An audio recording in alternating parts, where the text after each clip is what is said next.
We're back, and Dr. Christopher Valentine Show was talking about how people all around the country see nature spirits. And you know, Christian, it's not just in one country, it's all over the world. It's everywhere. It's always been everywhere.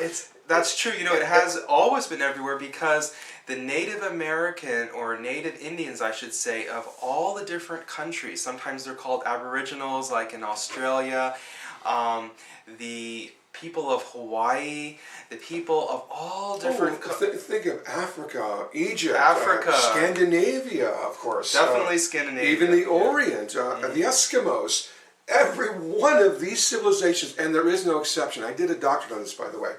I found that some of the oldest writings, the oldest teaching, the oldest art in every civilization in the world, I mean everywhere, talked about these devas, these shining ones, these little gnomes, the elves, the leprechauns, all of them under different names, of course, but without an exception, they described all the different classes of the nature spirits. They described what they looked like, they described what they did, and it didn't matter where you were. And it seems like, Christian, that those native peoples all around the world are still seeing and communicating with the nature spirits much easier as well. You mean indigenous people like is it because they're so connected to the land and it's part of their culture, do you think? Some cultures, and this Western culture is kind of different because when you grow up in the Western culture, you basically get to rewrite history and rewrite life. It's as everything started when you were born and nothing in the past really mattered. In all the other cultures of the world, or most of them I should say, they try to bring in that heritage and they build from this wisdom of the elders. Because, like nature spirits, by the way, they've learned that wisdom is something that comes to us slowly and we build it up over time. So these cultures like the American Indians, the Eskimos, and many of the Eastern countries, they retain that wisdom and they try to either understand it further or add something to it or try to bring that wisdom into today's life. And because of that, they already have a connection and understanding of the nature spirits. Sure. Their subconscious, I think, is already accepting that. Well, no one's talking them out of it, right? Yeah. So when they're a child, if you're an American Indian child, and you see nature spirits, and there's nature spirits and nature people, we should probably distinguish that in a moment, but when they see the nature spirits of a tree, or of a cloud, or little people walking around of many different types, the elders are not going to say no. They're going to say, yes, what's his name? What's he doing? So they're going to encourage that those people be part of a bigger world of life, not just the humankind. That's a big part of our message and in our books, is we're not just humans alone here on the planet. It's not just about us. There's a much bigger world where you have guides and there's true angels and archangels around us, and we can call on them, and there are nature spirits, and the more that you broaden your awareness, the much bigger your world becomes. So part and parcel to that message would be that there must be something magical, something mystical, something wonderful, something wise, that for endless centuries people have learned that if you connect with the forces of nature, the spirits of nature, and nature itself, which is basically the consciousness of everything in the universe, if you connect with all those things, you're being more of what we were supposed to be also, because we're part of life which is not just human. And so we can actually learn from the nature spirits, because, my gosh, if there's anybody that's going to know me better, it's going to be gnomes, because they live a long time. So they've known me in the past. You know this, right? Well, you know, not only do they know us from past lives, but when we first started connecting with the nature spirits, I was so blown away by their profound wisdom that I wanted to start getting this down on paper. And I would get little things throughout the day that we would get from the nature spirits. And well, what kind of wisdom? Let's give them an example of the kind of things nature spirits might say or might direct us to do. What kind of things did you learn? Well, one of the things that they taught us, and it's in the first book as well, is that we should love everybody and everything. And they said, this kind of is touching on religion in a way, because they said, you know, we have these great spiritual leaders that have come time and time again. Their message is the same. And it's the same with the gnomes. They don't really understand why we reinvent the wheel all the time. The truth has already come forward so many times. They say, why don't you just follow it? Right. Although, as opposed to, they probably don't use the term spiritual leader, because that's not in their context. Right. But they would call it elder wisdom, or wisdom of the elders, because it's timeless. And the nature spirits, I think they're really admirable because they don't change history. They don't change any old wisdom. They accept that it must be true because everyone was being genuine in producing it. Now anything, and I'll use the spiritual term now, anything of a spiritual nature is actually provable. I don't know why we think it can't be proven, unless you just restrict yourself to a scientific process. But even there, we can use scientific method, and we can prove that things exist, and they're repeatable from person to person and over the ages. So that's something you can rely on. So they trusted that wisdom, and then they tried to incorporate, as you said, into their lives.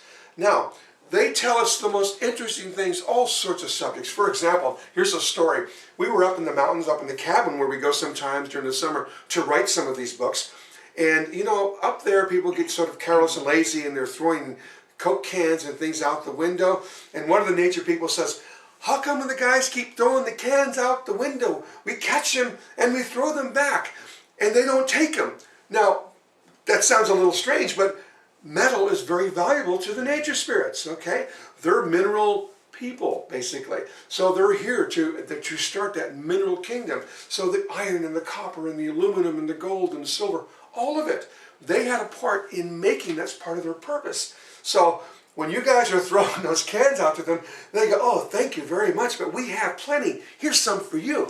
And they say, you know, you can get the 5-cent deposit back on those bottles Right. as well. And so so, you know, they're also about keeping the forest clean and things like that. And you can get those 5 pennies. Now, coppers and pennies are very valuable to the gnomes. And again, they're tied to metal, and copper and gnomes. Gnomes like copper. I mean, they really prize it. Leprechauns like gold. Yes. Big surprise there. Fairies like silver. Yeah. This is why at Christmas time, what Christopher and I do is we send off and we buy these special rolls of old silver dimes, the one with the fairy-looking, who is that figure? Mercury. Mercury, okay. It's called winged Mercury. It's not actually Mercury, but it is a face with wings on the side. And so if you look up on the internet, winged Mercury dimes, you will find them. And they are almost pure silver. So they make fantastic gifts for the fairies because they like silver. But they're all important. And, you know, gnomes like iron a lot too. Yes. You know, we go hiking, believe it or not, we go hiking now and then, and there's always construction going on somewhere, right? And sometimes they're putting in big ditches, all the irrigation things, and sometimes they have chains like this big around. That's just the metal that makes the loop.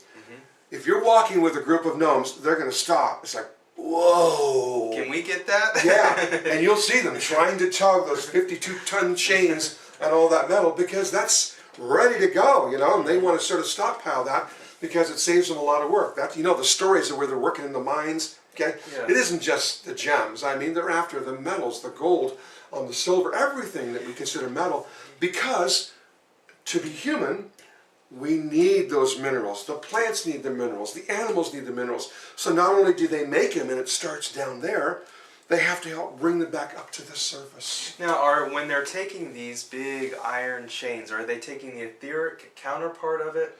Well, of course, since they sort of see it, and in some perspective, that's what they want, okay? Now, from our view, it may look like they're trying to take the heavy iron part, but yes, they're trying to take the etheric part. But if their purpose was to bring that to the surface, they would be trying to bring all of it. So they are trying to bring all these precious metals and minerals that mankind, animal kind, plant needs up to the surface so we can use it. That's basically what we need. Look at the human kingdom is the newest kingdom, but before us was an animal kingdom. Before that was a plant kingdom. Before that, there was nothing but the mineral kingdom. So these come in stages because we're dependent on the prior stage. So we needed all of those, which means who was first? The nature spirits and the nature people. They were here digging that earth, working that earth, making them minerals, so that all of these other waves of life could come into being.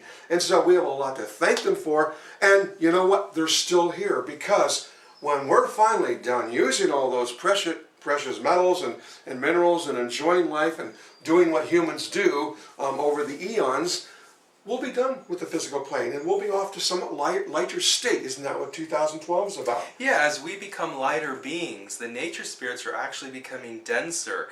And that's why a lot of nature spirits are very interested in eating and drinking a lot, because they said it helps them become denser and helps them get used to the physical bodies that we have, that they are going to be having. But the point there, Christopher, was that when we go off to that higher form of consciousness, the nature spirits, the nature people are going to inherit the earth. Yes, that's Right. why they care how we treat the earth. Exactly. So now we know why everyone talks about how the fairies say keep the water clean, the air clean. You know, they're just getting prepared. It makes sense, right? And you'd think if we're the advanced species, we would know that the animals have to be evolving, the plants have to, the minerals, okay? Yeah. And there's many kinds of life that need to enjoy this world too. Yeah, if you love animals and you take care of animals, you are going to be drawing nature spirits to you. They love people that really show kindness to animals. That affinity, though, it's really interesting because it plays across all the kingdoms. You know, some people are very drawn to crystals, right? Some people are very drawn to fairies or gnomes or leprechauns and elves. I mean, they literally can look like them, correct? And some to angels, some to plants, some to animals. Our consciousness, that which we consider so incredible, human, also had to evolve through these because we're learning something in those stages of life. So that's why we have these terms like incarnated gnome or elf, because you had such a strong experience at the time when our consciousness was going through that nature spirit kingdom and probably lived your lives as an elf. Okay, you were learning something that was so monumental it actually changed your life. You had been at the top of your game. So you hold on to it even this lifetime. Now, you look like a nature spirit. Well, Christian, I was about to tell you, you kind of look like I an do. incarnated gnome. Where do people, look at my ears, look at how clean. Well, you're wearing the bright red shirt, and it's funny because If I look like a gnome, I mean, where did they get this idea? And I kind of have I have a green shirt on it, so the green and red are the colors that gnomes resonate to. So when we come back, we're going to be talking more about what nature spirits look like.